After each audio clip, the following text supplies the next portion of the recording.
করছি, সেদিন জাহান্নামীদের ভীষণ কষ্ট হবে, আর জান্নাতীদের জন্য অত্যন্ত আসান হবে, অবস্থাটা খুবই আরামের হবে।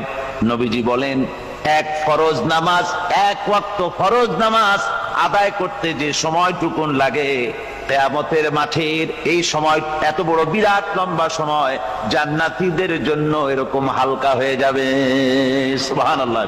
হযরত আবু সাঈদ খুদরী রাদিয়াল্লাহু তাআলা হাদিস কেন বর্ণনা করেছেন, এক ওয়াক্ত নামাজ, একটা ফরজ নামাজ পড়তে যতটুকুন সময় লাগে, এতটুকুন সময়ের ভেতরে জান্নাতীদের কারবার শেষ হয়ে যাবে। সুবহানাল্লাহ বিহামদি। আর ওদের কারবার তো শেষই হবে না। وَيَوْمَ تَشَقَّقُ السَّمَاءُ بِالْغَمَامِ وَنُزِّلَ الْمَلَائِكَةُ تَنزِيلًا। ওরা ফেরেশতা দেখতে চায়।